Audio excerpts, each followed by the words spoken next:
L'Église est, de soi, aimantée par les extrémités de la terre. En mars 1962, quelques mois avant l'ouverture du Concile Vatican II, Madeleine Delbrel écrivait la phrase qui m'a été confiée pour notre rencontre et que je vais vous commenter ce matin. L'Église est de soi aimantée par les extrémités de la terre. Madeleine rassemblait alors des notes destinées à ses équipières, dans lesquelles elle percevait le Concile comme étant d'abord une remise en état de conversion.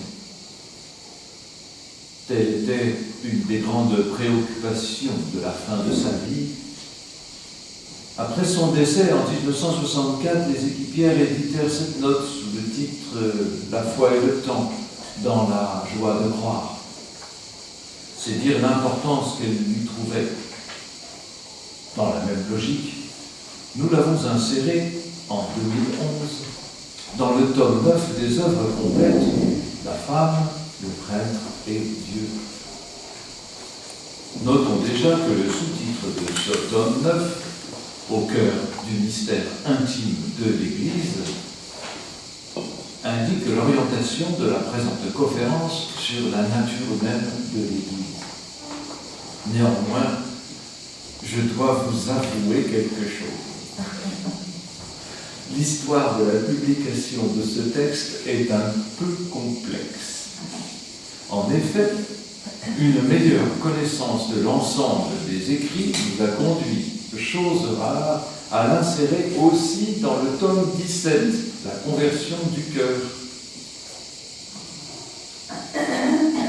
En effet, à partir de 2015, nous nous sommes méthodiquement engagés dans la publication de l'ensemble des écrits de Madeleine à ses équipières, par périodes successives, de 1933 à 1950 dans le tome 13, la vocation de la charité, de 1951 à 1956 dans le tome 14, j'aurais voulu, de 1957 à la Pentecôte 1958 dans le tome 15, notre vie, de l'été 1958 au début de l'année 1962 pour le tome 16 si la charité existe, et enfin de 1962 à 1964 pour le tome 17, la conversion du cœur.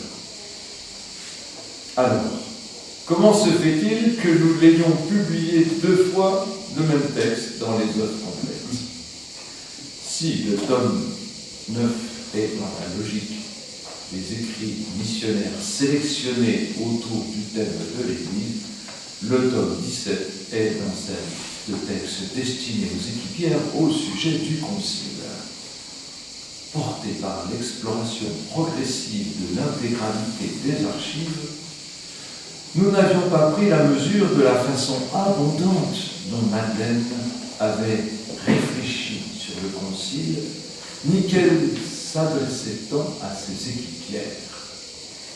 Malgré ce doublon, j'espère tout de même que vous continuerez à apprécier les œuvres complètes dont la publication n'est pas terminée, avec un plan qui évolua inévitablement au fil d'une connaissance plus fine des archives. Revenons à notre thème. Madeleine voulait signifier à ses équipières combien l'aggiornamento engagé par le pape Jean XXIII est d'abord dans l'Église la remise en œuvre de notre conversion. Ainsi, sous le titre choisi par nous, les nouvelles dimensions du prochain, la note de mars 1962 trouve bonne place parmi les 12 autres textes, tous écrits autour du Concile et pour les équipières. Ils sont rassemblés dans le tome 17, la conversion du cœur.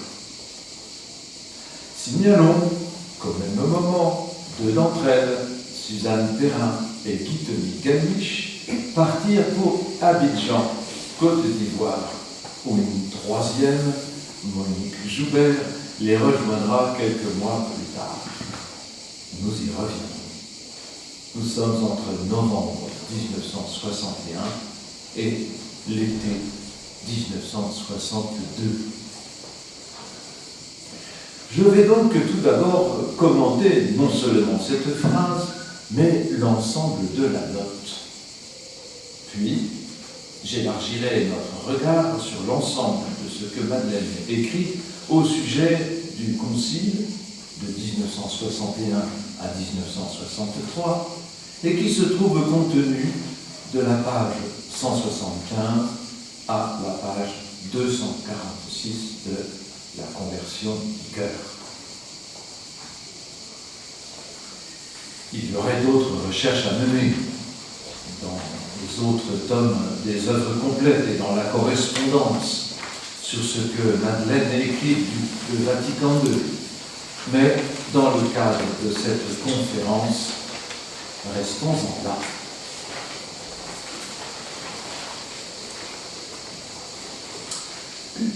Des proximités et des possibilités nouvelles. L'Église est de soi aimantée par les extrémités du monde. Madeleine joue ici avec le mot aimanté qui veut dire être orienté, attiré par un aimant, tel un petit morceau de fer déplacé par la puissance magnétique.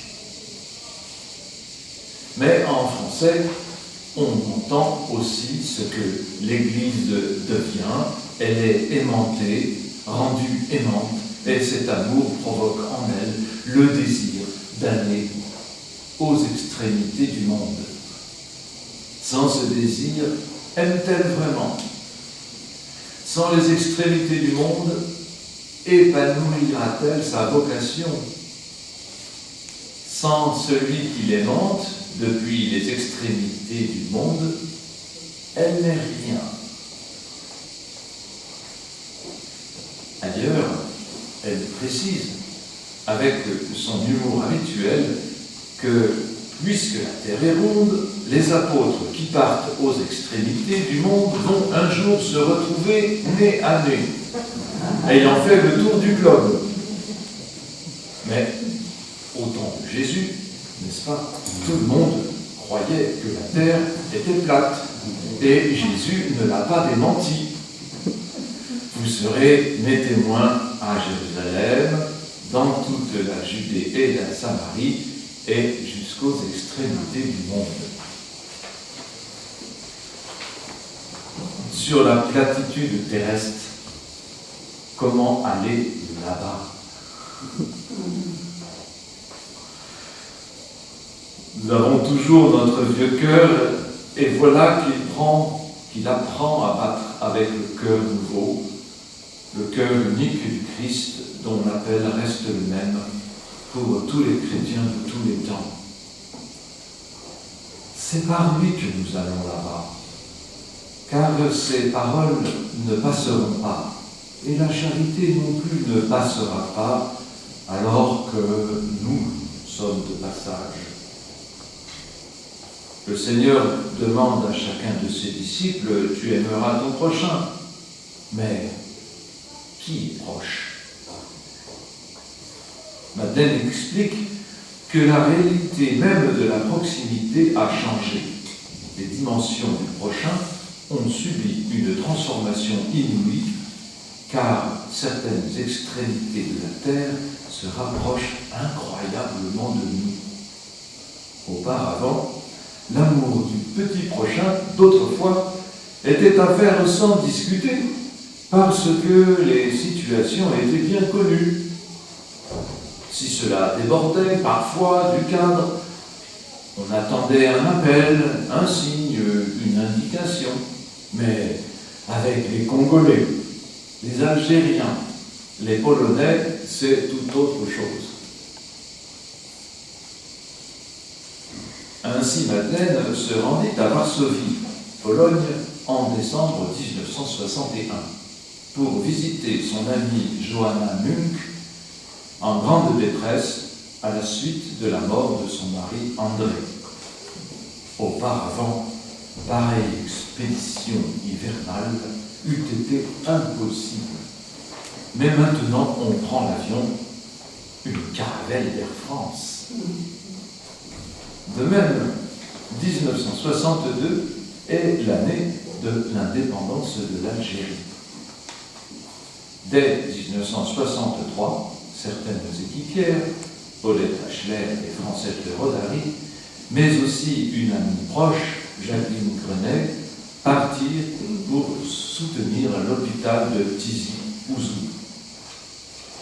Et encore le Congo, plus éloigné que la Côte d'Ivoire, où Suzanne Perrin et Guitemi Galmiche atterrirent le 20 novembre 1961.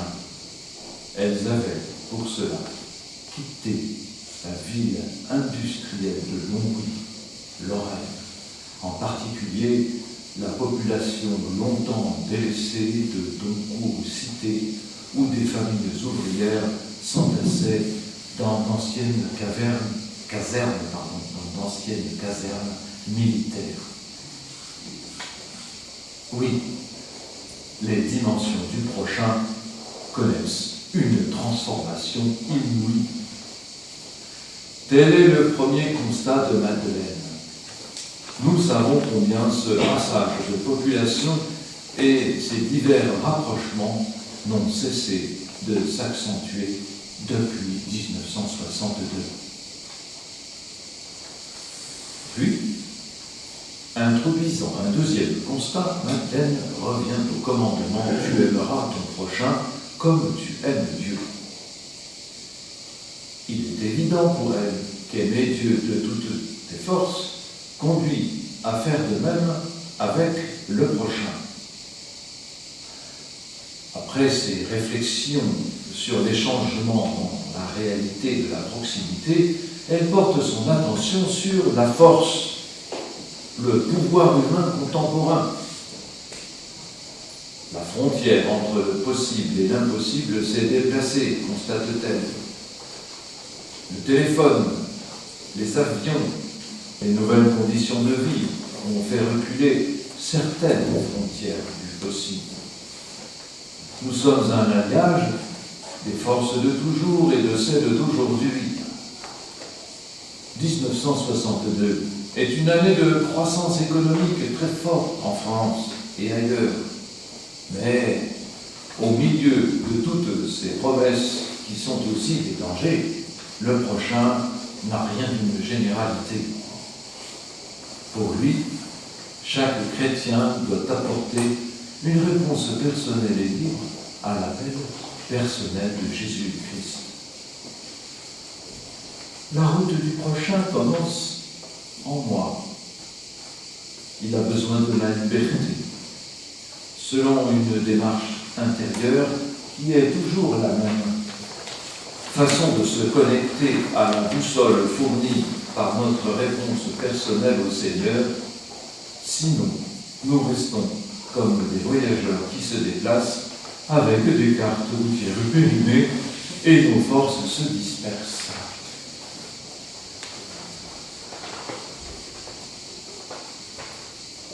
Jésus, l'indéfiniment déplacé. Toute la première partie de la note, que nous venons de voir, engage ainsi la vocation personnelle de chaque chrétien, cet appel du Christ, qui reste le même pour les chrétiens du monde entier et de tous les temps. Puis, Madeleine poursuit sa méditation en direction de l'Église. Avec une expression très joannique, elle rappelle que Jésus-Christ demeure en nous, habite parmi nous. Elle s'appuie aussi sur une des références évangéliques auxquelles elle est le plus attachée et qui exprime peut-être le fond de sa vocation. Matthieu 25, j'avais faim et vous m'avez donné à manger, j'étais nu et vous m'avez vêtu. Sa formulation est très eucharistique. Et Jésus-Christ habite singulièrement, dit-elle, sous les apparences de celui qui est nu, affamé, captif, sans abri. Jésus est présent dans l'Eucharistie sous les apparences du pain et du vin. Il l'est aussi sous les apparences des plus petits d'entre nos frères. À chaque fois que vous l'avez fait à l'un de ces petits qui sont mes frères, c'est à moi que vous l'avez fait. Telle est la force singulière de Jésus-Christ. Par son habitation en chaque pauvre et en chacun de ses disciples, il est déplacé de tout. Madeleine précise, sous ses apparences, Jésus-Christ est dans l'histoire du monde quelqu'un d'indéfiniment déplacé. Et celui qui le rejoint ou le suit devient déplacé avec lui. C'est ainsi qu'il est présent dans toutes les nouvelles limites où se joue le possible et l'impossible. Précisément, l'étonnement de ceux qui réalisent que c'est Jésus qui était là, sous les apparences d'un pauvre, devient la boussole de l'Église vers les fins dernières. Elle est aimantée, et cela se fait sentir jusqu'aux extrémités du monde. Toute l'Église s'oriente grâce à la description que Jésus fait des temps. J'étais malade, étranger, en prison. Il dit aussi d'étonnement, quand sommes-nous venus jusqu'à toi? Ainsi, le salut se fait en Jésus-Christ, l'indéfiniment déplacé, qui a les paroles de la vie éternelle. Alors, ne soyons pas étonnés, qui le rejoint ou le suit devient déplacé avec lui. Par son appel à la fois personnel et ecclésial, Jésus, Dieu fait homme, Dieu devenu pauvre, nous déplace indéfiniment et jusqu'à la fin des temps. Madeleine en décrit assez précisément le mécanisme. Déplacer, l'Église l'est en outre dans toute son histoire par la violence que sans cesse, ici ou là, lui font les événements, toujours orientés, mais sans cesse déroutés des itinéraires logiques par les exodes du peuple des pauvres et par les sursauts du monde. Telle est la route de l'Église ainsi que l'engagement de ceux qui portent en eux déjà l'étonnement des derniers temps. La gloire récapitulée et discrète de tous ces gestes fraternels où le chemin ne se trace qu'avec la seule boussole de l'Évangile. En face de l'appel de Jésus-Christ, la bonne réponse, la réponse type, n'existe pas. Il y a pour chacun, chaque jour, une bonne réponse. L'Église se trouve déplacée. Devons-nous en être désolés ou bien y voir la conséquence de sa nature profonde, intimement liée à Jésus-Christ, l'indéfiniment déplacé? L'Église est de soi aimantée par les extrémités de la terre. Cette aimantation est décisive. Elle est son ancrage dans la promesse de Jésus-Christ. Je suis avec vous tous les jours jusqu'à la fin du monde. On passe au long du XXe siècle de l'évidence chrétienne. Tout le monde est chrétien, en France, en Italie, à l'aimantation de cœur libre. On passe au long du XXe siècle de l'évidence chrétienne à l'aimantation de cœur libre. Car si le temps de Madeleine était encore celui de pratiquants nombreux, on allait à la messe, on pratiquait la morale évangélique, voici que, d'une façon très prophétique, elle voit se développer l'ignorance du Dieu créateur, avec en conséquence le sens de l'homme qui s'invertit. Cette inversion est un espoir de libération qu'a l'homme. En se tournant vers lui-même, il trouverait le bonheur. Mais cela le plonge dans une quête de soi de plus en plus individuelle. Cette inversion l'amène à ignorer Dieu et aussi, peu à peu, à ignorer des franges grandissantes de population. Les petits, les faibles, les marginalisés de la croissance, etc. Il perd le sens de l'unité.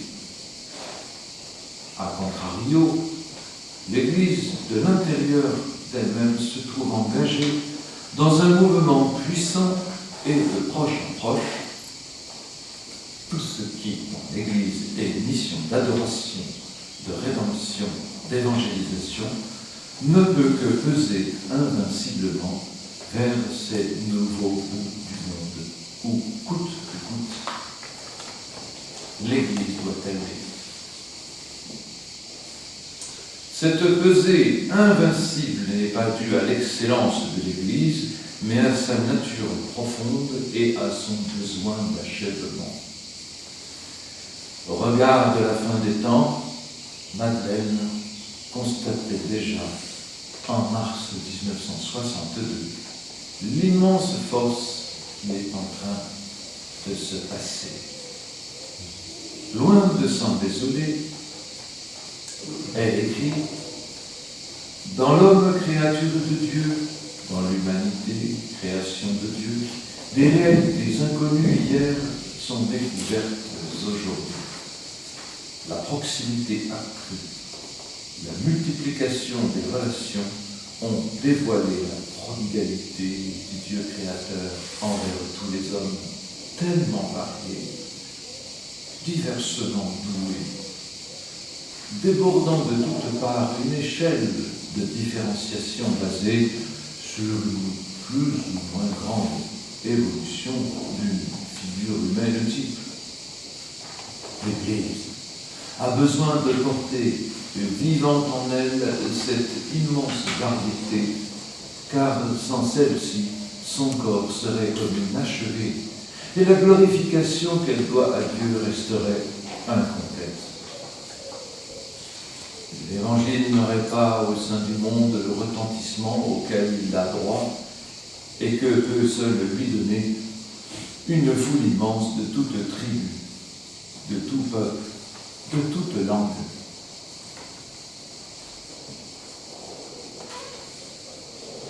Les nouvelles proximités, ainsi que les déplacements provoqués par le pouvoir humain contemporain, nous dévoilent la prodigalité du Dieu créateur envers tous les hommes. L'échelle classique de différenciation est débordée de toutes parts. Cela provoque l'Église dans sa dimension eschatologique. Sans cette immense variété, son corps serait comme inachevé. Nous partageons déjà la vision de l'Apocalypse, celle d'une foule immense, de toute tribu, de tout peuple, de toute langue.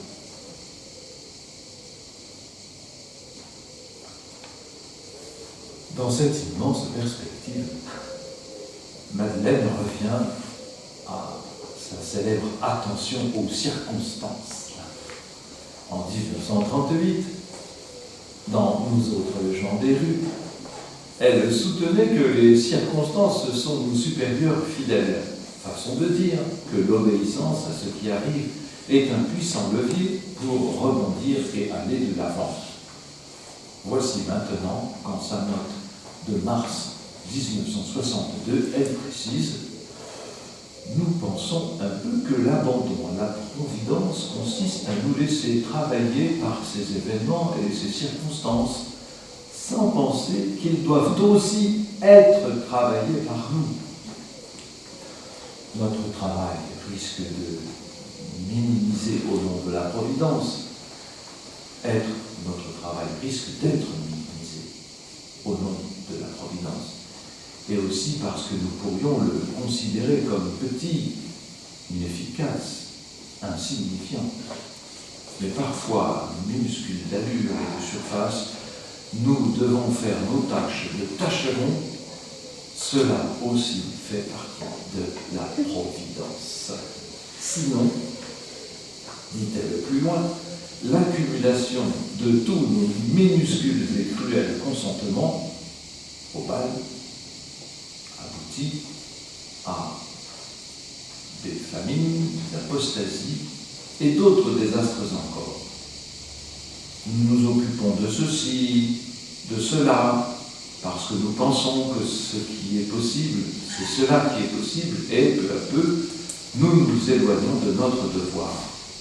Au contraire, acceptons humblement de travailler les événements et les circonstances. Ainsi, nous sommes continuellement mis en contact avec un des secteurs du monde auquel tendent davantage le Christ, son évangile et son Église. Nous devons y travailler. Nous sommes aimantés par cela, même si c'est complètement vertigineux. L'œuvre de conversion. J'élargis maintenant le cercle des réflexions de Madeleine autour de la future réunion du Concile. Ainsi que je vous l'ai dit déjà en début de conférence, son attention initiale et principale porte sur la conversion. Le Concile est d'abord dans l'Église la remise en œuvre de notre conversion. On aurait pu s'attendre de sa part à des considérations sur le renouveau missionnaire. Souhaitait-elle que le Concile valide ceci ou cela? Mais son accent n'est pas là. Elle revient en fait à l'étincelle initiale, l'évangile que l'abbé Lorenzo avait donné le 14 octobre 1933, son départ, avec Hélène Manuel et Suzanne Lacloche pour Ivry-sur-Seine. L'abbé Lorenzo disait les paroles de Jésus: « Prenez sur vous mon joug et recevez mes leçons, car je suis doux et humble de cœur, et vous trouverez le repos de vos âmes, car mon joug est doux et mon fardeau léger. » Matthieu 11, 29. La conversion s'apprend-elle? On choisit de devenir disciple et d'apprendre sous l'autorité du Maître. Madeleine précise: c'est en lui que Jésus nous demande d'apprendre de lui comment accepter ce cœur converti, don de Dieu, par la douceur et l'humilité, l'apprendre.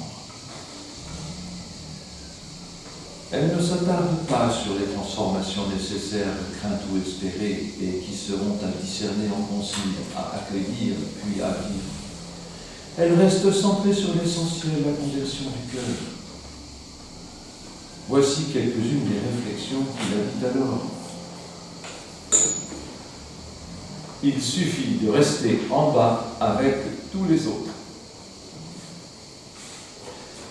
L'Église et le Christ ne seront jamais un vieux ménage, parce que Dieu est la jeunesse éternelle. La charité nous disperse et nous diversifie notre cœur. Pardon, excusez-moi. La charité nous disperse et diversifie notre cœur qui devient sa chair.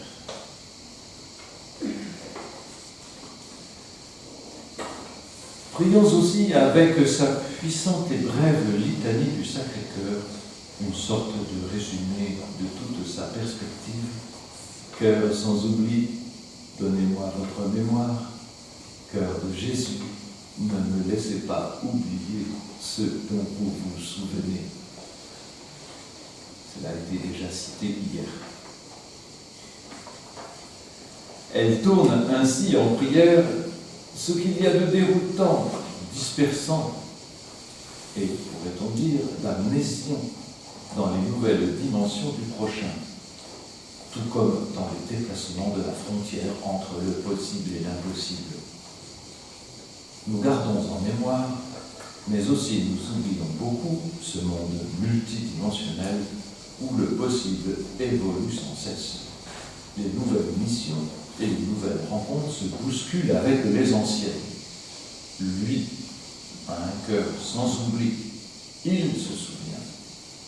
L'unité nouvelle ne se fait que par lui, par une plongée dans sa mémoire.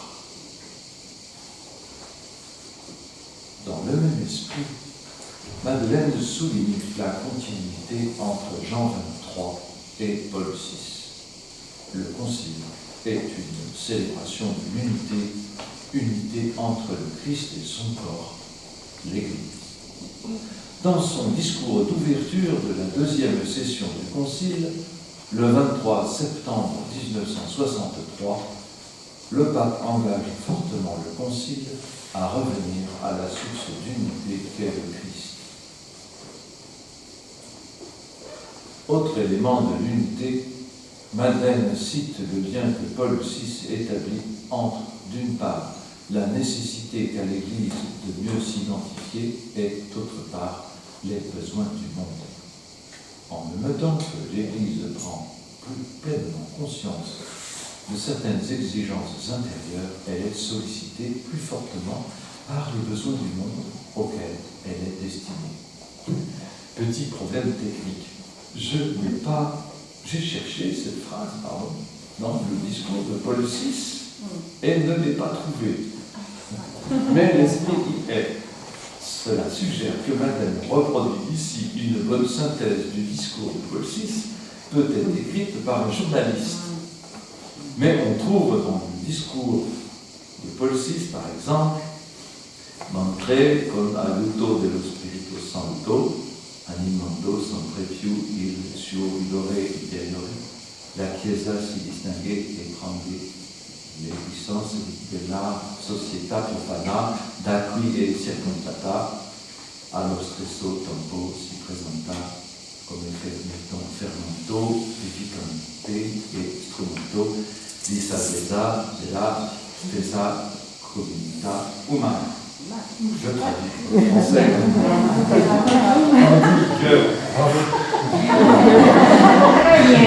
Tandis qu'avec l'aide de l'Esprit Saint, en animant toujours plus sa vigueur intérieure, l'Église se distingue et prend ses distances de la société profane dont elle est entourée, elle se présente en même temps comme ferment, vivifiant et instrument de salut de la communauté humaine elle-même. Nous trouvons là, dite par Paul VI, une des grandes préoccupations de Madeleine, les ruptures demandées à tout chrétien afin d'être libre pour le Christ et le salut du monde. Dans la liturgie du baptême, la renonciation au mal précède la profession de foi. Madeleine dit « On ne peut pas devenir la chair et le sang de l'Église par le baptême, être la chair et le sang de son corps, du corps du Christ, sans qu'il y ait entre le monde et nous des oppositions qui sont des ruptures. Et c'est par ces ruptures que nous devenons aptes à participer à la rédemption du monde. » Plus loin, il dit aussi « Ce sont des ruptures qui doivent nous rendre libres d'appartenir uniquement et définitivement à Jésus-Christ. Des ruptures qui doivent nous donner la liberté d'essayer, par sa grâce, de vivre une vie toute de charité selon l'Évangile.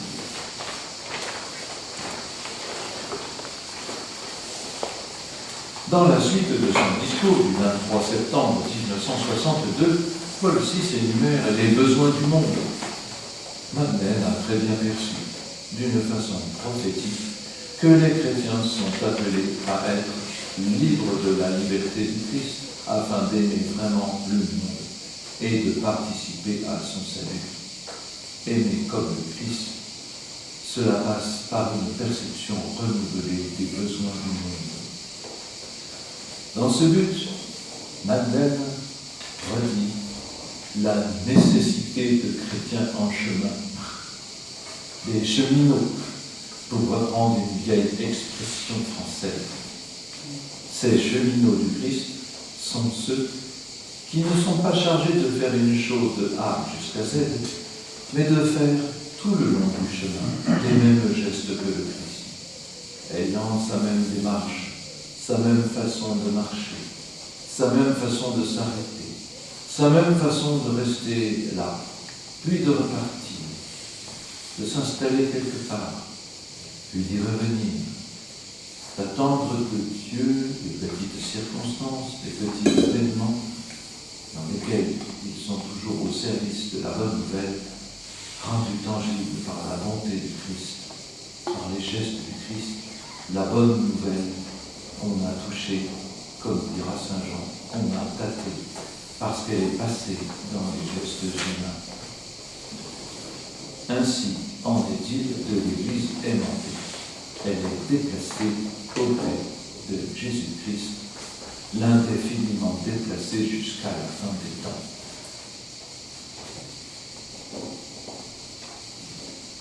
Aimantée.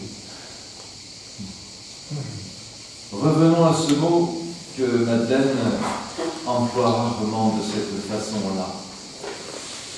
Rare mais très signifiant. Elle a l'audace d'y voir une caractéristique liée à la nature même de l'Église, de soi aimantée par les extrémités du monde.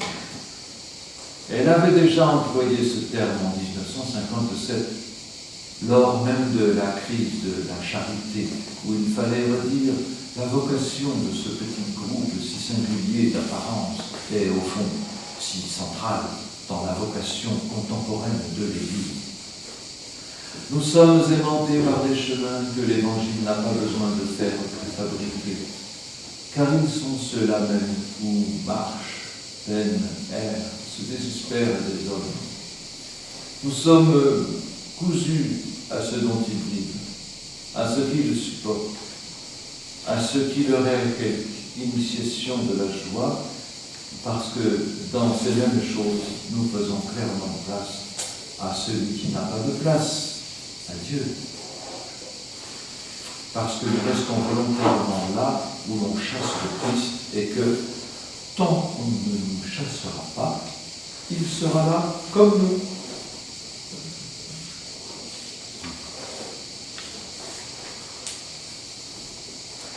Nous faisons clairement place à celui qui n'a plus de place. Voilà où cela mène d'être attiré par Dieu. Nous lui offrons une place et en échange, il nous déplace. Ainsi s'accomplit la mission de l'Église. Cette aimantation, Madeleine l'exprimait aussi déjà en 1946, à propos du surgissement de petites communautés. Terminons par cette citation, car nous savons combien Madeleine désirait que la prière façonne le quotidien de leur vie disponible à Dieu. Vie de prière évangélique, à l'image de celle de Jésus. Vie de plein air, fouettée aux quatre vents du monde, aimantée par le mystère de Dieu, captée par lui, ne méprisant pas ce que Jésus lui-même n'a pas méprisé, des relais profonds, et souvent longs de plonger en Dieu seul. Ainsi s'épanouit une unité profonde de l'Église en sortie, pourtant si dispersée dans l'exubérance même de la vie divine. Chaque plongée en Dieu seul la rappelle et la nourrit.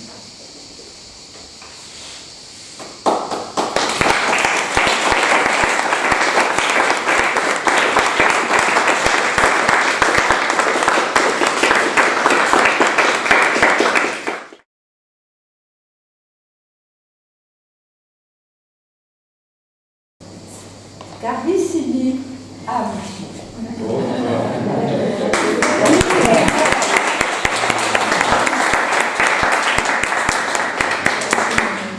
Votre hospitalité nous émerveille. La vostra ospitalità ci riempie di meraviglia.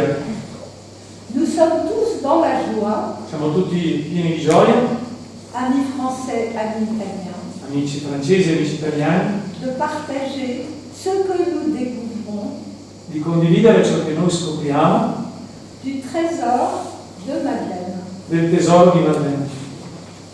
Ce trésor, Questo tesoro nous n'en sommes pas propriétaires. non ne siamo padroni, proprietari, C'est l'évangile.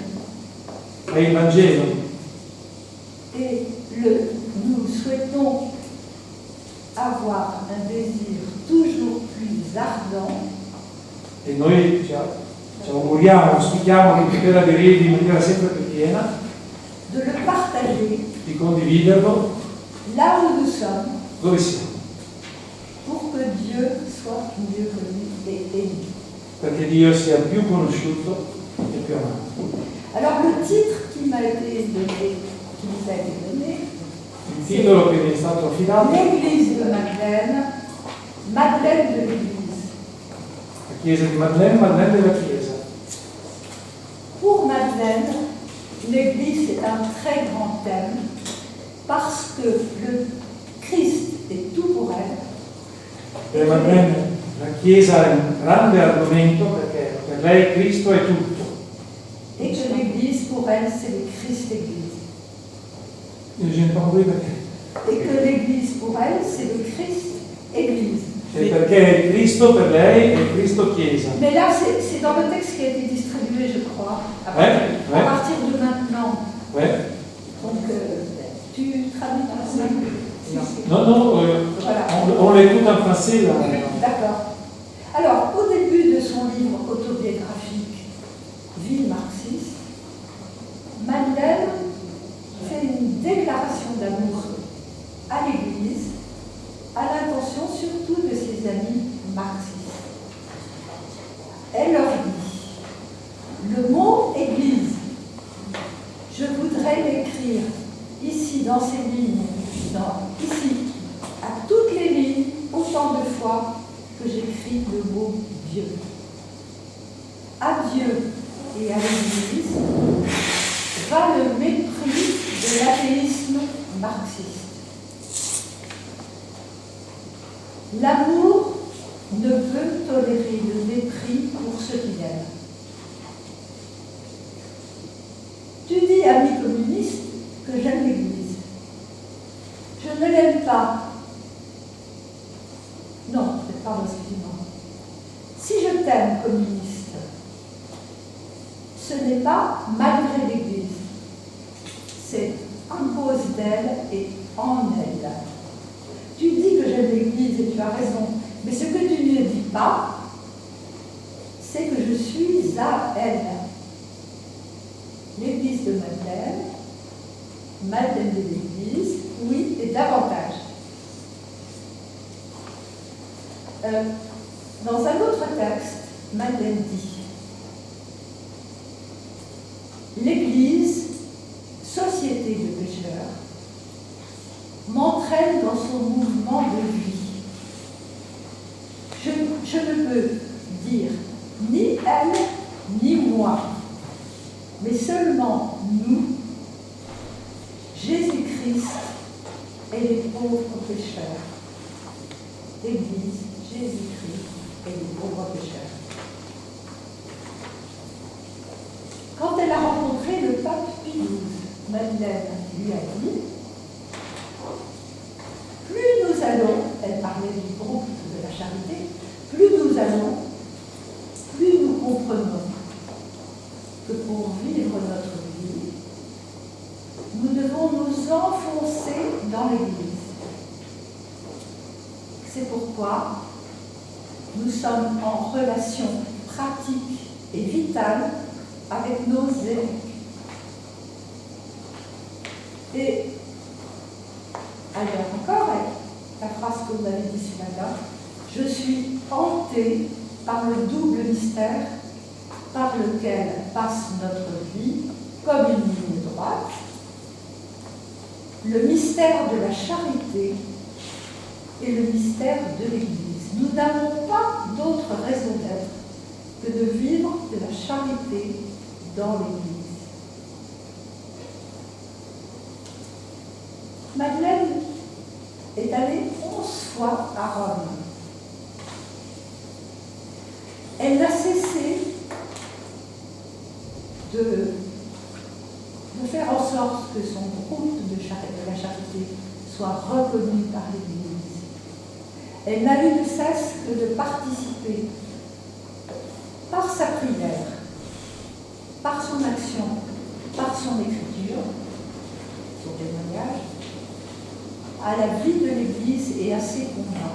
Elle l'a fait à sa façon, avec son tempérament d'artiste, avec sa fidélité, avec son métier, son sens du dialogue et tout ce qui la faisait elle-même.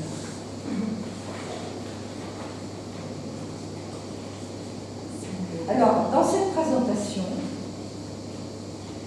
nous allons voir 3 points. Première partie, l'Église de Madeleine.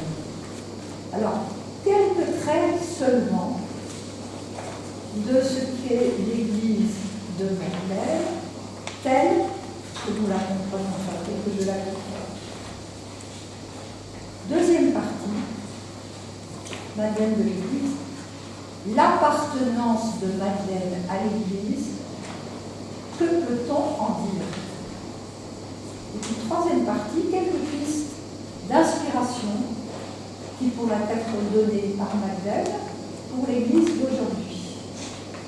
Et alors, je vais donner la parole à mes amis. Toutes les 4 sont du nouveau groupe qui consacré Madeleine Duprel, dont Céline est la responsable. Nous avons pensé que c'était bien de partager le témoignage et de parler à plusieurs voix. Alors, ce qui est recherché dans cette présentation, c'est de faire un chemin entre des citations de Madeleine Duprel pour lui donner la parole, pour l'entendre. Voilà. J'ai traduit un peu là, ce passaggio. Ah oui. Ora adesso lascio la parola a queste altre amiche. Tutte insieme facciamo parte del nuovo gruppo di vita consacrata nello spirito di Madeleine Duprel, cominciando da Céline, che è la responsabile, alla sinistra di Anna-Marie. E il percorso che adesso facciamo sono il tentativo di lasciare la parola, dare la parola a Madeleine che ci guiderà in questa riflessione.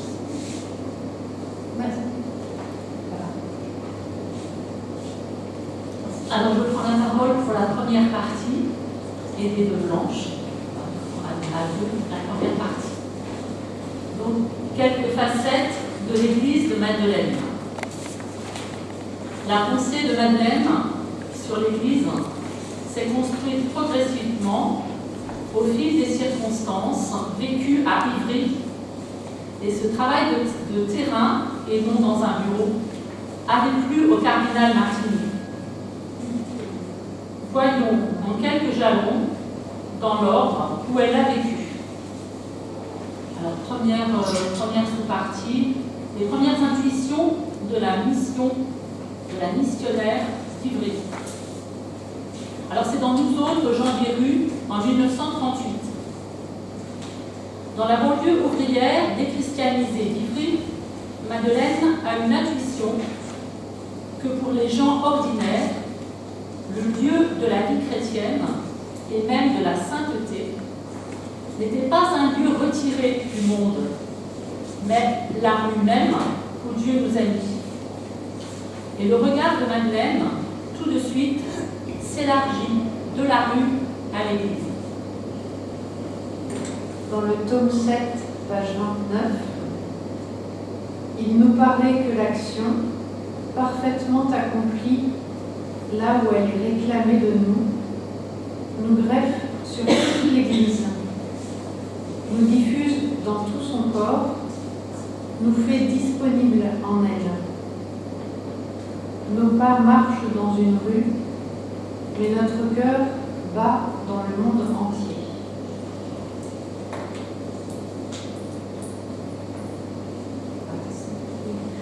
En 1943, dans Missionnaires sans bateau, Madeleine a déjà 10 ans d'expérience à Ivry quand paraît un livre qui fait du bruit par son titre, La France, pays de mission.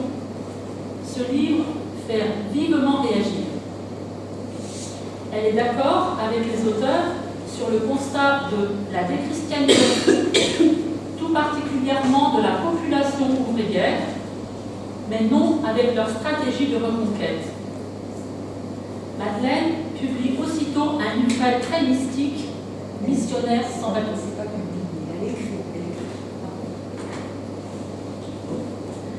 Elle écrit donc ce livre, Missionnaires sans bateau, dédié à Sainte Thérèse de Lisieux, où elle présente une conception très intérieure de la mission, qui selon elle ne requiert pas des actions particulières, mais une conversion des chrétiens qui se fait par l'écoute de la parole de Dieu.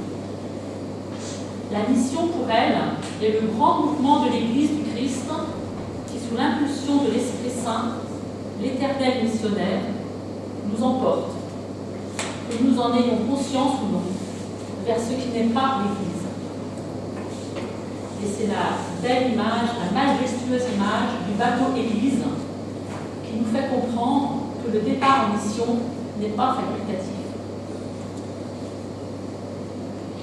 Dans le tome 7, page 56, l'Église est comme l'animal symbolique d'Ézéchiel. Elle court dans une tornade de feu. Que nous le voulions ou non, nous habitons en elle cette tornade. Le vent qui souffle là emporte l'Église vers ce qui n'est pas l'Église. Si nous en prenions conscience, il nous chargerait comme des fétus de paille sur ses ailes, irrésistiblement. Nous qui, sur les quais, agitons nos mouchoirs pour dire adieu à ceux qui partent, nous ignorons que nous sommes embarqués sur le plus grand bateau du monde, le bateau Église. Il y a chez nous une multitude de pays de mission. Madeleine parle de mission en épaisseur, mais l'Église ne les atteint pas, dit Madeleine. Page 60-61. Au milieu de tous, il y a l'Église en marche, qui se tient à la porte et qui frappe, et à laquelle si peu de ces pays ont ouvert. Solitude de l'Église entre ces mondes. Imperméabilité de ces mondes à l'Église. Ici la paroisse, petit troupeau, heureux de sa foi, indéchiffrable à ce qui n'est pas lui. Vieille Église accroupie comme un oiseau, réchauffant ses fidèles sous ses ailes. L'Église missionnaire a besoin de nous pour porter la présence du Christ à ses frontières. Nous sommes, dit-elle, le chemin qui l'a conduit à d'autres, dans le tome 7. Pour permettre ce passage, nous devons, car nous sommes pécheurs, nous devons nous convertir.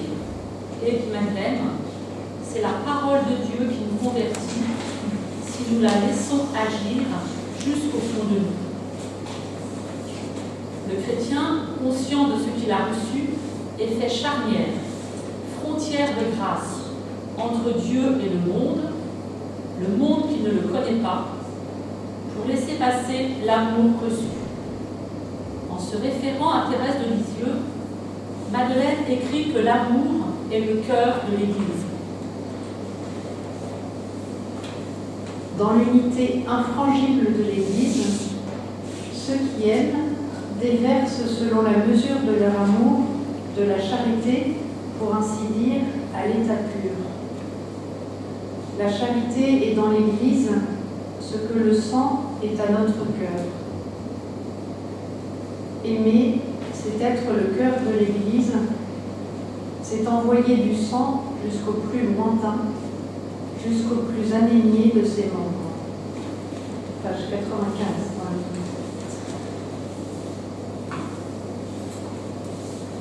Alors, nous abordons le deuxième paragraphe. Quand l'unité de l'Église est menacée, la crise des prêtres ouvriers. Dialogue avec Jacques Lœuvre, Église et Mission, 1950-1951. Sentant venir la crise des prêtres ouvriers, Madeleine s'interroge avec le père Jacques Lœuvre sur la juste place du missionnaire dans la vocation apostolique de l'Église. Elle affirme que dans son engagement temporel, il ne doit pas oublier qu'il est avant tout un chrétien et que, saisi par le Christ depuis son baptême, il est captif du Christ, il est le Christ Église. Page 180-181. Par son baptême, le chrétien a échangé sa liberté contre la liberté du Christ. Il est libre parce que le Christ est souverainement libre. Mais il n'a plus le droit de choisir un état de vie qui soit autre que celui du Christ. Face à Dieu et face au monde, en Dieu et dans le monde, c'est avec tous les autres qu'il est Christ. Il est le Christ total, le Christ Église. C'est un état de fait sur lequel il ne peut rien. Face à la tentation pour le missionnaire de confondre le royaume de Dieu avec le monde, Madeleine recentre l'objectif sur la nécessaire conversion du chrétien, qui le greffe sur le travail du Christ et sur l'Église, qui seule sauve. Le travail du Christ, c'est le salut du monde. Le travail de l'Église, c'est le salut du monde. Le monde ne peut être sauvé que par l'Église. L'Église n'est l'Église que parce qu'elle sauve. Nous ne sommes pas le Christ Église si nous ne sommes pas des sauveurs. Nous ne sommes pas des sauveurs ou nous ne sommes pas l'Église. Et nous ne sommes pas l'Église si nous ne sommes pas toute l'Église. Chaque membre appartient à tout le corps.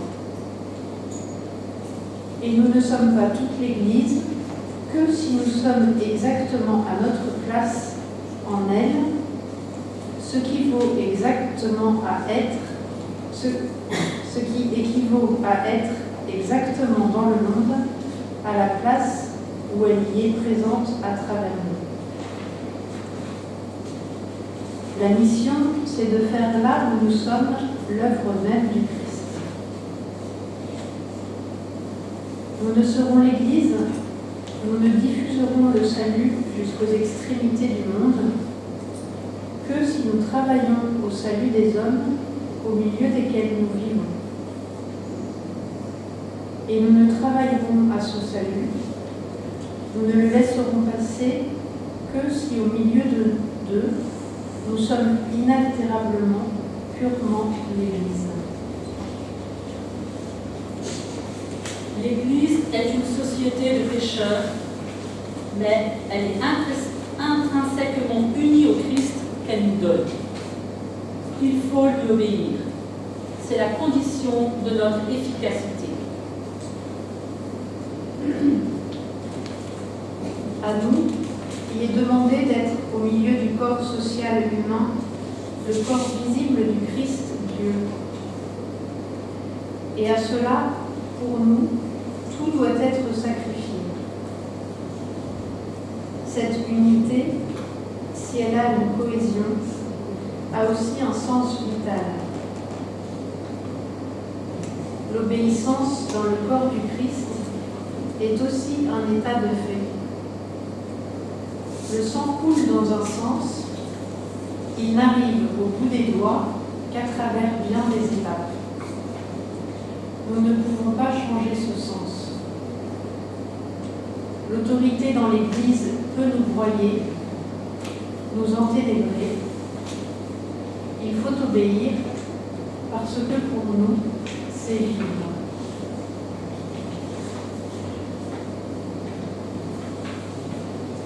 Alors, le mystère intime de l'Église, les vocations dans l'Église, en 1952 et 1953.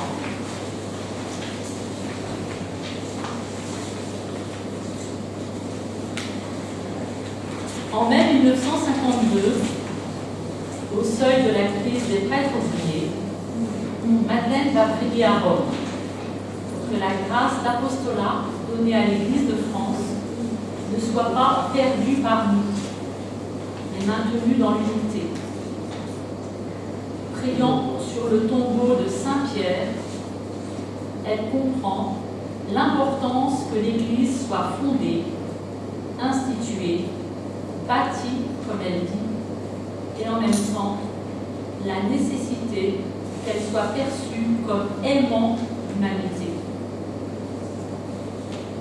Dans le texte, Évidences successives, écrit au retour du voyage éclair à Rome, elle s'adonne à une contemplation très profonde du mystère intime de l'Église. Dans le tome 9, page 22-23, le Christ sur la terre, c'est l'Église. Et l'Église, elle est le Christ. Et l'Église, elle est les hommes. Il n'est pas plus séparable d'elle que de son Père. Nous cherchons le Christ dans la prière. Qu'en faisons-nous quand il est dans les hommes, quand il est en face de nous? Prier, c'est apprendre à le traiter comme il doit être traité, à devenir des obéissants et des adorateurs. Comment le traitons-nous dans les hommes? Avons-nous pour eux cet infini respect qui vient de l'adoration du Christ? L'obéissant du Christ que nous avons cherché à être devient-il leur serviteur, humble jusqu'aux dernières conséquences? Puis, Madeleine en vient aux fondations dans l'Église, aux vocations qui sont présentées comme des dons de l'amour du Christ. Elle nous appelle à la foi devant les défaillances de l'Église. Elle dit aussi: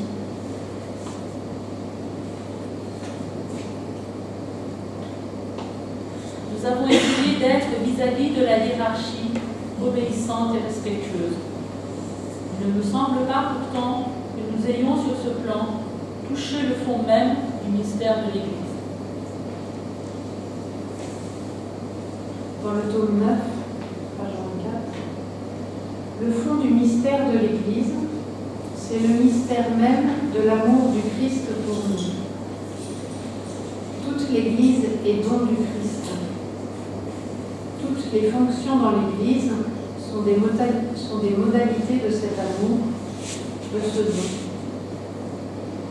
Dans le corps de l'Église, nous avons une fonction et chacun a la sienne, et c'est quelque chose d'aussi réel, d'aussi vital, d'aussi actif que les fonctions organiques de notre corps.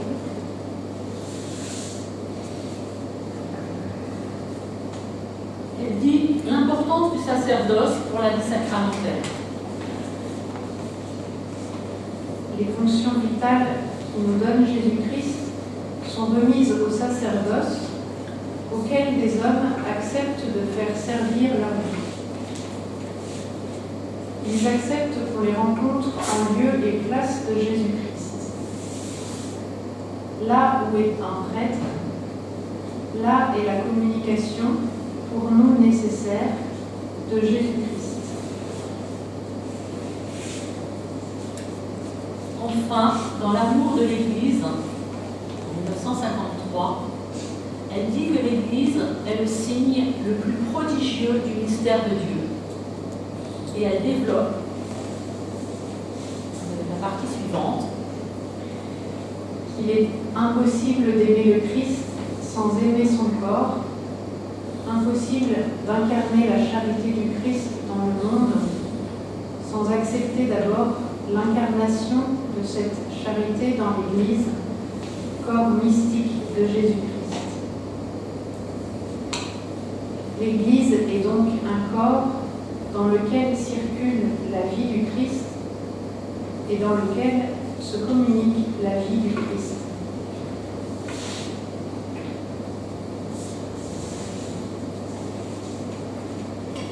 Madeleine compare là aussi l'Église à un organisme vivant dont aucune cellule ne peut être coupée des autres pour que le corps tout entier vive et communique la vie du Christ. Pour elle, être un pratiquant, c'est mettre en pratique cette vie et la mener jusqu'à ses ultimes conséquences par le témoignage de la charité qui s'exprime dans la bonté. Encore faut-il que cet amour ne soit pas indéchiffrable pour le monde, ce qui est notre responsabilité.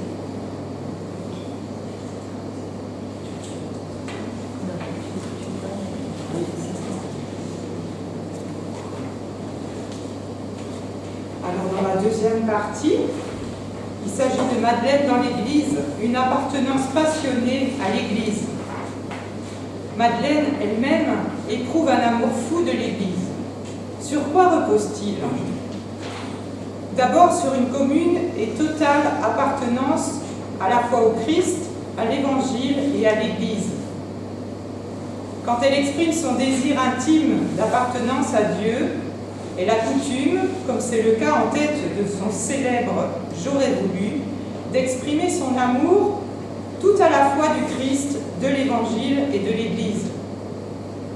Les trois sont inséparables et c'est peut-être le secret de l'unité de sa vie.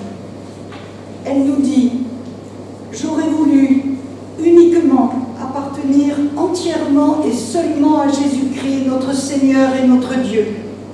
Essayer de vivre son évangile, être disponible sans restriction à sa volonté au plus intime de l'Église et pour le salut du monde. »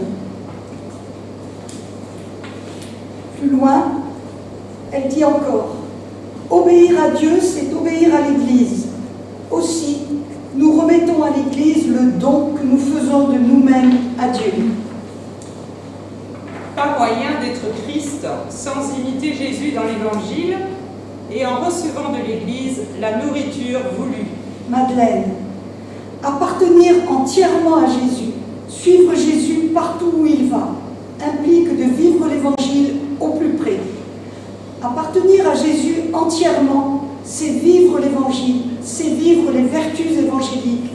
Aimer Jésus, pour nous, c'est partager sa vie. Cependant, à cause de notre exiguïté, notre petitesse, elle nous dit « La manière de vivre de Jésus n'est possible qu'avec la vie même de Jésus. Petits, nous sommes aussi faibles si nous ne régénérons pas sans cesse notre vie à la vie actuelle du Christ dans l'Église. C'est pourquoi nous demandons à l'Église l'essentiel de sa nourriture, de ses remèdes, de ses disciplines, de sa lumière, de son élan. » Tous ces dons de l'Église auxquels Madeleine recourait sans cesse. Le catéchisme aussi est important. Elle dit « Pour que notre vie soit forte, elle doit être autant la traduction de l'Évangile que du catéchisme. » Son amour fou de l'Église repose aussi sur, ou se traduit par humilité et obéissance. Madeleine écrit que la charité doit être invisible dans l'Église, comme un fil dans une robe, que personne ne voit, mais qui fait tenir l'ensemble. Sinon, tout est raté. Dans son livre « Madeleine Delbrel et les saints du Carmel », Sophie Matisse rapproche cette métaphore de Jean de la Croix, qui écrivait dans le Cantique spirituel « La moindre parcelle de pur amour est plus précieuse aux yeux de Dieu et aux yeux de l'âme, elle est plus profitable à l'Église dans une apparente inaction que toutes les autres œuvres ensemble. On pense aussi à une conférence de Madeleine en 1945. Où elle dit « Nous ne sommes pas appelés pour faire dans son Église un certain travail visible, mais pour nous consacrer totalement à son amour. Je ne dis pas à son service, pour le laisser nous aimer jusqu'où le cœur lui en dira. Le départ qui nous est demandé est du même ordre que celui qui est demandé aux apôtres. C'est de rejoindre sur la route, dans la pauvreté, l'insécurité, l'humilité, la souffrance et surtout la charité, Jésus-Christ pauvre, instable, humble, fatigué et bon partout et pour tous. » Très vite, Madeleine a compris que son départ à Ivry était à vivre dans l'obéissance à l'Église. Vouer sa vie à Dieu dans l'Église, c'est entrer ensemble et plus avant dans les voies de l'obéissance, lit-on dans la charte de Pentecôte 1958, qui fait une relecture de l'engagement de toute leur vie. Et elle dit aussi « Nous laissons à l'Église le soin de juger, dans la conformité à notre vocation, où nous devons aller et comment nous devons servir, notamment pour ce qui concerne les conditions de notre existence. » Elle ajoute « L'humilité est la principale œuvre du groupe de la charité. » Dans cette appartenance à l'Église, elles sont laïques, filles de l'Église. Madeleine et ses compagnes du groupe de la charité ont fait le choix d'être simples laïcs, avec sans doute pour Madeleine un souhait de revalorisation du laïcat. L'expression « fille de l'Église » qu'elle reprend était chère à sainte Thérèse d'Avila. Madeleine, simple fille de l'Église, nous recevons d'elle ce qu'en reçoivent tous les chrétiens, notamment l'Évangile et les sacrements. Remercions le Seigneur d'avoir été appelés par grâce à faire partie du peuple de Dieu. Nous voulons correspondre pleinement à cette vocation et être dans la condition commune de nos frères dans la foi, de vrais disciples de Jésus-Christ, des membres vivants de son Église. C'est là notre seule vocation, c'est toute notre vocation. Dans la cité, notre condition d'existence, travail, logement, vêtements, sujétion quotidienne, relations humaines, est celle de tous ceux qui nous entourent, sous réserve toutefois de ce qu'exige la fidélité aux appels de l'Évangile. Car si notre vie est séculière par le partage de la condition commune dans l'Église comme dans la cité, cependant, elle n'est pas vécue pour des fins temporelles ou profanes. Elle demeure une vie consacrée à Dieu, à sa gloire, à son royaume, marquée d'une empreinte indélébile par l'Évangile, une vie sans cesse disponible aux impulsions de la charité. Et elle cite Saint Jean, « Ils restent dans le monde, ils ne sont pas du monde. » Il faut souligner, bien sûr, aussi dans cette partie, la très grande importance que Madeleine a toujours portée au rattachement du groupe de la charité à l'Église. Alors, dans une troisième partie, Anne-Marie nous donne des pistes pour un renouveau évangélique de l'Église, à partir de Madeleine, bien sûr. Jacques Leuve témoignait que Madeleine avait été préparée par Dieu pendant 30 ans pour nous faire vivre l'après-concile. Pour ma part, il me semble qu'une Église qui s'inspirerait de Madeleine serait, premièrement, une Église sans cesse en conversion, reconnaissant ses péchés, humble face aux critiques et dérisions. Madeleine, si Jésus-Christ n'a pas voulu être le Messie triomphal attendu par les Juifs, mais l'homme des incompréhensions, des méconnaissances et des dérisions, il sera toujours permis que dans l'Église, quelque chose reste incompris, méconnu et moqué. une église bâtie, accueillant le don des vocations dans une complémentarité homme-femme. Une église enseignante et nourricière par la parole, le catéchisme, l'Eucharistie. Elle nous dit « J'ai découvert pendant mon voyage et à Rome l'immense importance dans la foi et dans la vie de l'Église des évêques. C'est aux femmes qu'il appartient en tout premier de déverser dans l'Église leur sens de l'incomplet devenu humilité, leur sens de l'inachevé devenu espérance. C'est à elles qu'il convient de creuser au flanc de l'humanité la perpétuelle place vide, la place de l'autre, le vaste espace nécessaire aux visitations de Dieu. La Navicella de l'Église n'a pas fini son voyage.